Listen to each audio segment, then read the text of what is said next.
Здравейте, приятели на моят канал! Честита нова година! Днес с приятелят ми Явор правим първото видео за тази година. Ще си поговорим за това какво сме постигнали през изминалата година, докъде стигна каналът Крис Комсийски с ваша помощ и какво предстои. Яворе, чуваме ли се?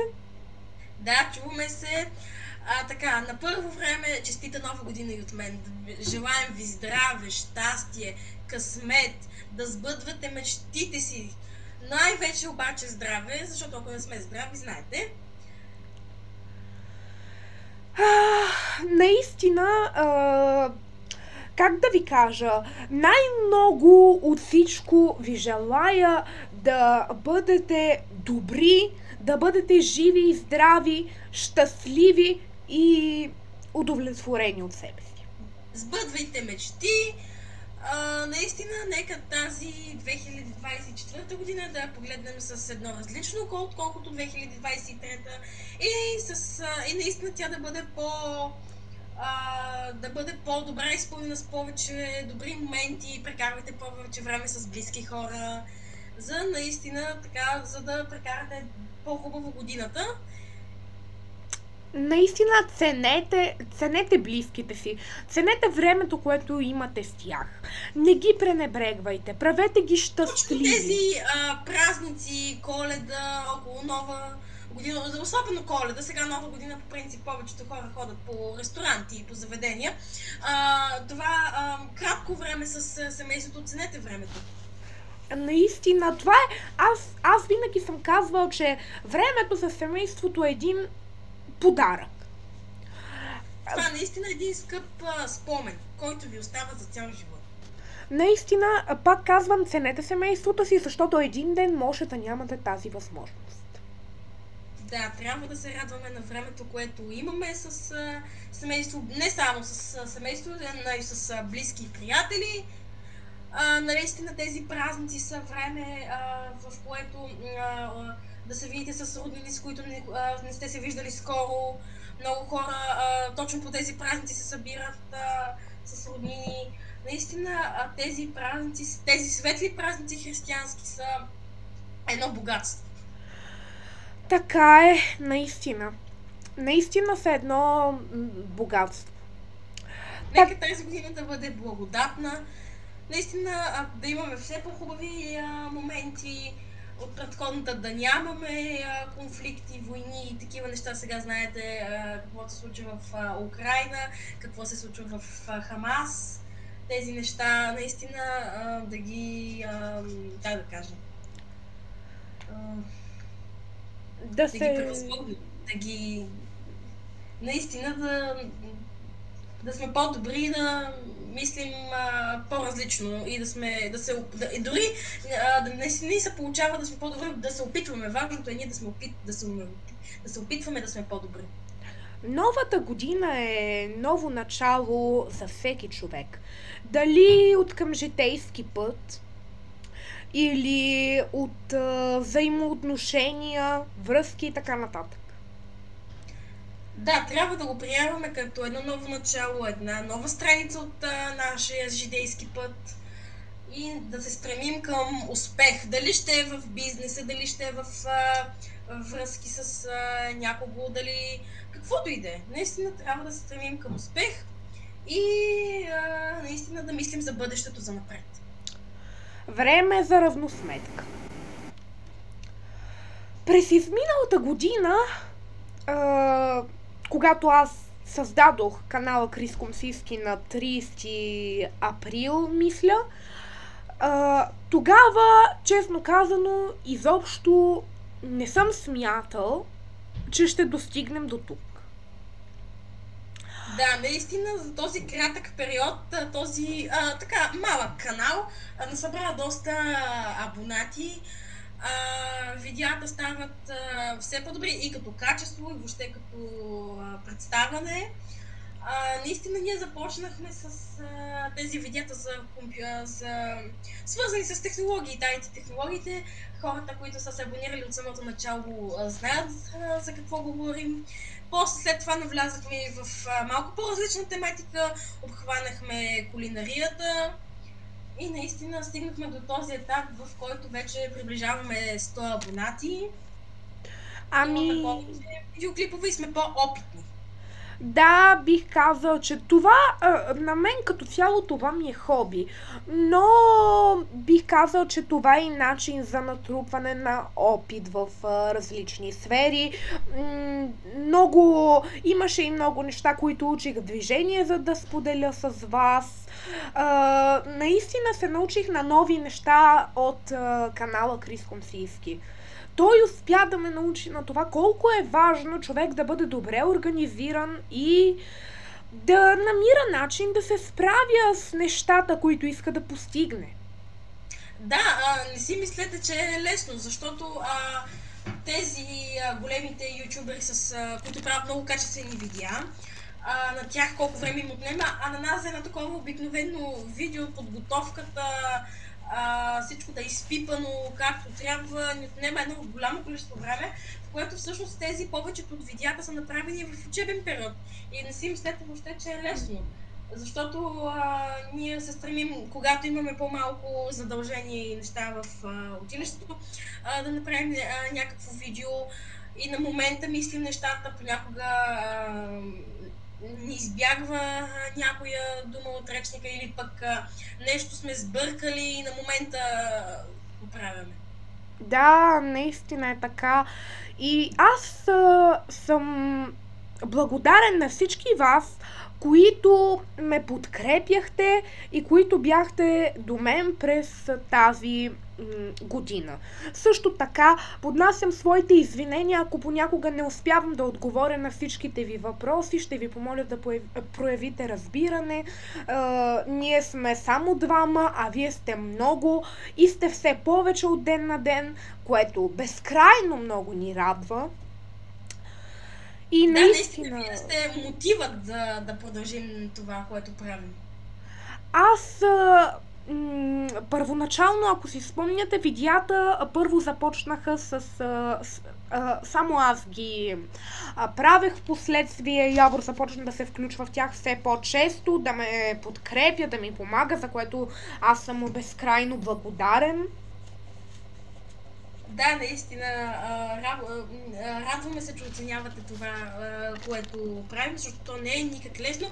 Изпитвали сме много трудности, понякога се е налагало от третия път да правим видео, защото нещо не ни се получава, много нерви сме късали покрай това, но в крайна сметка заради вас го правим.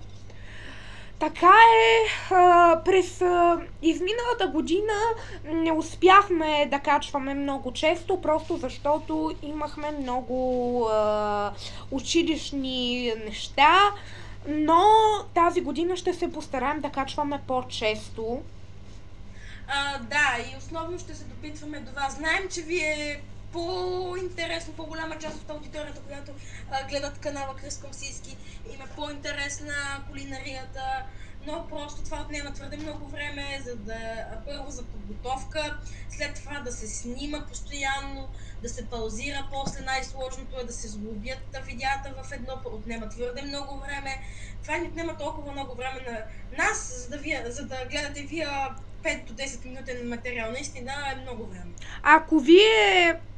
Значи, самото, за всичко това, освен за обработка и така нататък,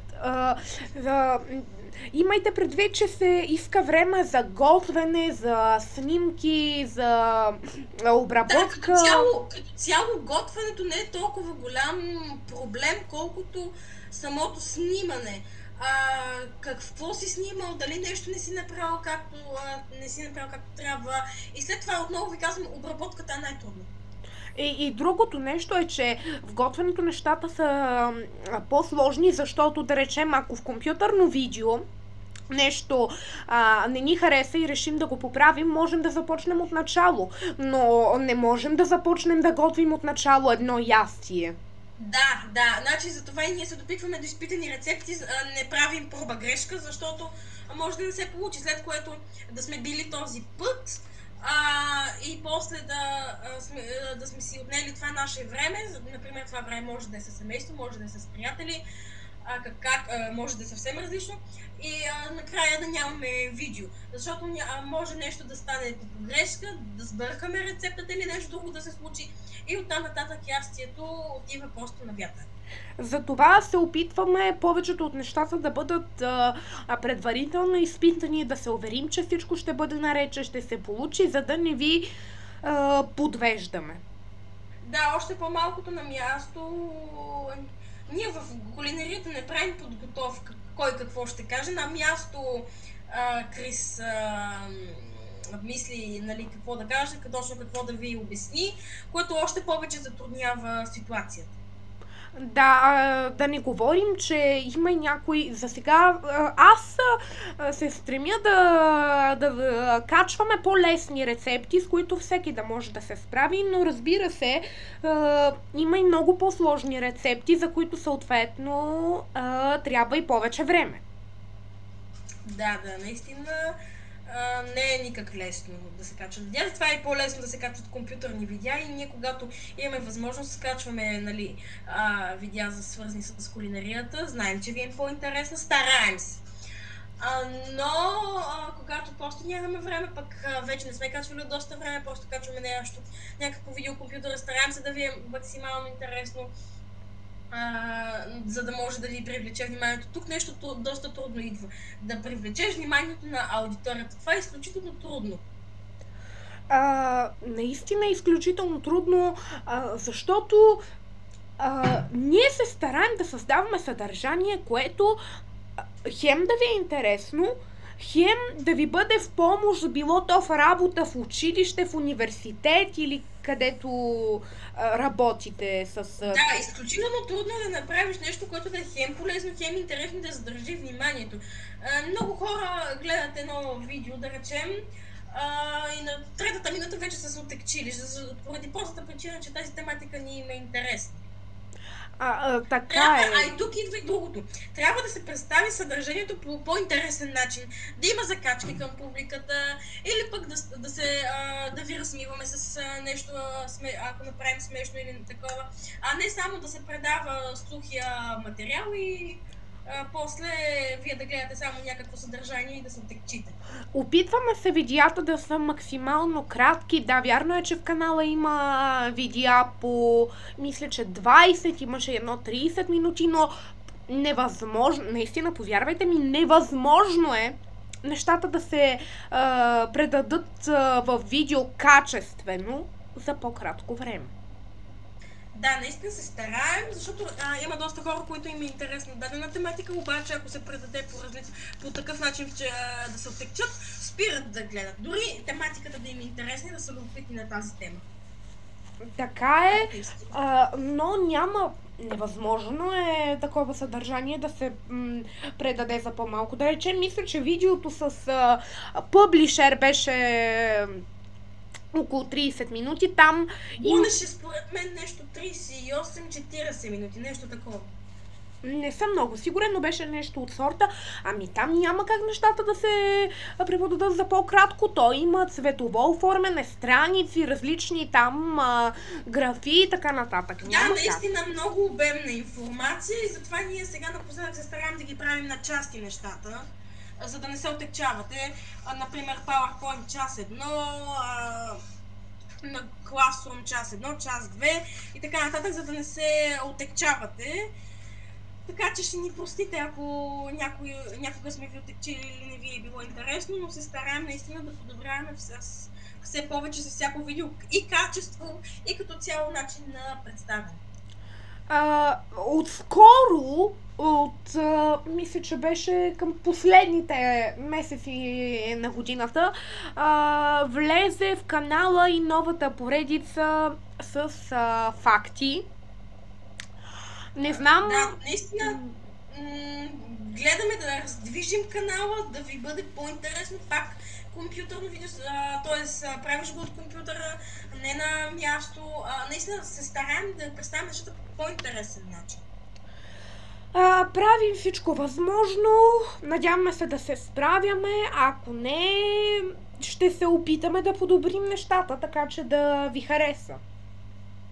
Да, наистина през новата година наистина ще се стараем повече да правим по-качествени видеа, пак казвам, по-интересни за вас. Ето сега и това с топ 4 браузери. Наистина гледаме да направим интересна тематика за вас, която в същото време да е и по нашите възможности. Все пак ти не можеш да направиш видео за дадена тематика, ако ти самия не разбираш от това. Така е, например, аз